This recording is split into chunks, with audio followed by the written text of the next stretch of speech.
Yeah, let's start now the second question of your exercise 3.5. It's given to you for which value of a and b does the following pair of linear equations have an infinite number of solutions. As we know very well that the infinite number of solutions are there when we have the coefficients of the variables all are equal. Means when we have a1 upon a2 is equal to b1 upon b2 is equal to c1 upon c2. So here you can see the coefficients are a1 is 2, a2 is a minus b, b1 is 3, b2 is a plus b, c1 is 7 and the c2 is 3a plus b minus 2. So we have to keep them equal. So it will be done in this way. First you need to write the coefficients a1, a2, b1, b2 and the c1, c2. Now as according it's given to you that we have infinite many solutions. So for infinitely many solutions we need to keep all these equal to each other. So we will keep them in this way. Now we have to find the values of a and b.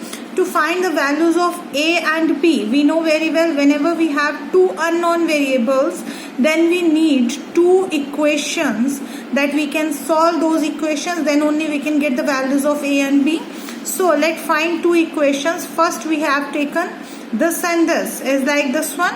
Then by the cross multiplication we can get 2 into a plus b is equal to 3 into a minus b.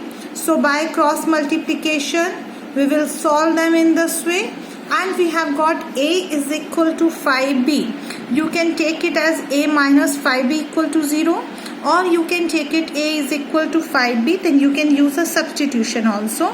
Here there is no condition that which method you need to use, you can use any method. Now for the second equation we will solve these two. Now for these two again we will do the cross multiplication like this. Take these two equations, cross multiply them. By cross multiplication we have got these values. Here we have got 6b is equal to 6. How we have got 6b? 9a minus 7a is 2a. 3b minus 7b is minus 4b minus 6 equal to 0. Now the a value we were having 5b. So this we have got by substitution. So 2 into 5b, at the place of a we have put here 5b minus 4b minus 6 equal to 0. When you will solve it, it is 10b minus 4b equal to 6. This we can take on that side. So 10b minus 4b is 6b is equal to 6. Therefore b is equal to 1.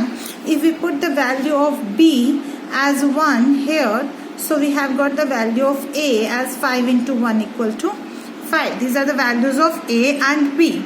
Now the second part also it's same kind of.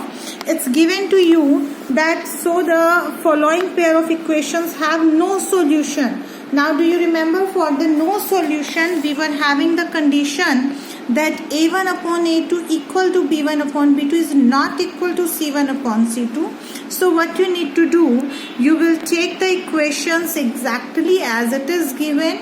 Then we need to take the a1, a2, b1, b2 values. a1 is 3, then the b1 is 1 and the c1 is minus 1.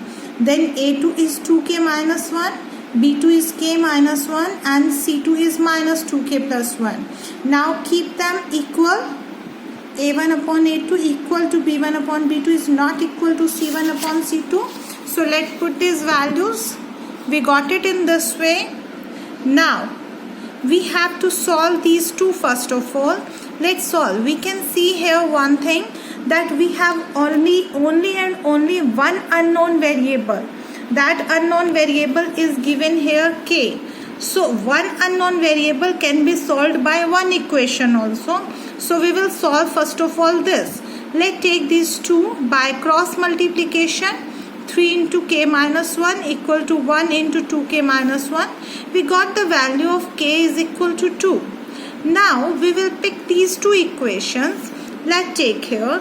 We will put the value of k as 2. 2 minus 1 and 2 2s are 2 into 1, 2 plus 1. We got 1 is not equal to 1 by 3. So what is the meaning of this? We will say, so for k is equal to 2, the pair of equations have no solution.